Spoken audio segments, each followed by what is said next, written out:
Welcome back guys, another day, another render na naman tayo dito sa Lumion rendering tutorial. So, para sa episode 1 natin, ituturo ko sa inyo kung paano maglagay ng lightings kasi ito yung pinaka-importante sa ating rendering.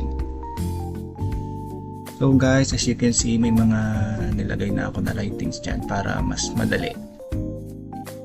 Dito tayo sa home. Tapos, i-click natin itong parang bumbilya.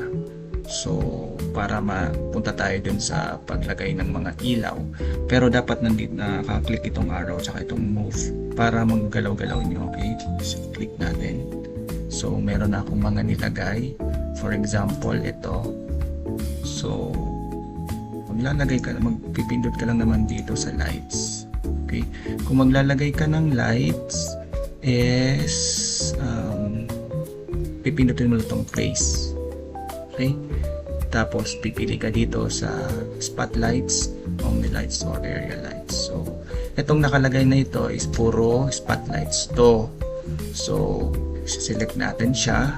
Halimbawa ito, so isa-select natin, tapos nandyan na yung brightness. Ito, kung gusto mo kung ano yung color, pwede kang pumili dyan. Tapos lalagyan mo lang siya ng brightness kung ilan luminance niyan. So ang nilagay ko is para dito sa may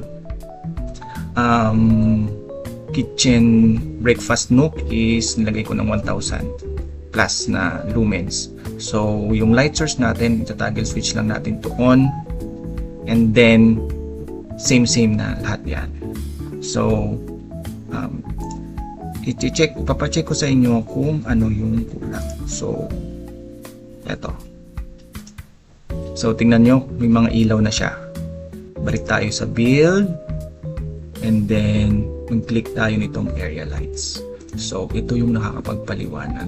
So isa-select natin yan, area lights. So ilagay lang natin dito, siguro dito. Pag nilagay mo yan, so i-click mo lang yung select, tapos lalagay mo siya ng width kung hanggang saan ang ilaw niya. Tapos ito naman yung length. Balak ko lahat lagyan. So, ayan. And then, yung brightness natin, gagawin natin white. So, tapos yung needs niya is gawin natin 1010 para maliwanag. So, wag mo siyang itatagil yung switch ha, para hindi makita yung ilaw. So, yung light source pala I mean. And then, balik tayo dun sa tapos preview natin. Ayan. Diba? Medyo maliwanag na siya. So, kung ganyan yung ilaw niya, kulang pa yung liwanag. So, yung gagawin natin, babalik tayo doon. Tapos, i-click natin yan, and then dadagdagan natin. Tuloy natin 3000. So, balik tayo doon sa photo, sa rendering area. So, ayan. Maliwanag na siya. So, kung pagtingin nyo kulang pa din, dagdagan nyo lang. So, malayo. Kikita nyo yung liwanag. Ayan. Ayan. Diba lumiliwanag yung area.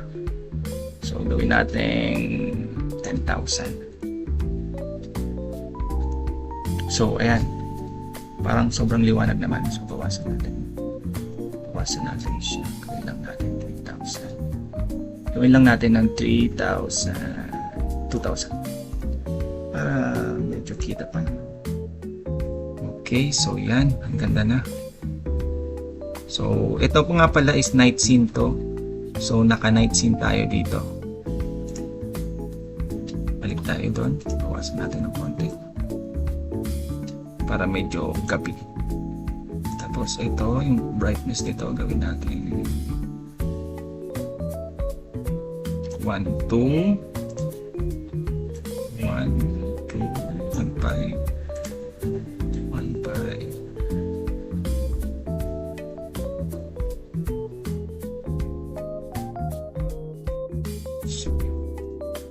1.5 natin to. Dapat pare-pareho. Okay. So, back na tayo dito. Guys nga pala, pag may bago kayong inedit dun sa dito sa part ng build, pagbalik nyo dito sa may photos na may rendering, i-click nyo lang yan, automatic i-apply ni Lumion. So, i-render na natin siya dahil sa basic lang naman itong ginagawa natin. So, render photo.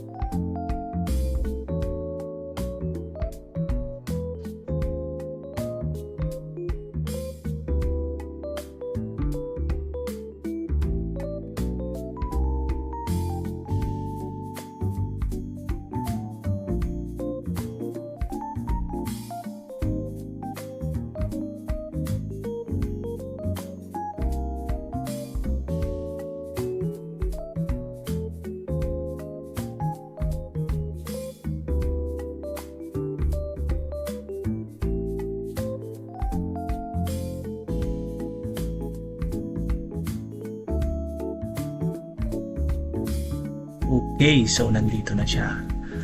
Nakita nyo kung gaano yung lightings natin ka-effective pagdating sa rendering. So yan ang isa sa importante para dito sa episode 1 natin. Ito yung rendering natin na maglagay ng how to input lighting. So finocus ko nga pala dito yung breakfast nook natin and then dining. So hindi muna ako naglagay dun sa may sana. So that's all. Thank you for watching. Comment down below kung anong mga questions nyo para mailagay natin sa mga other episodes. Thank you!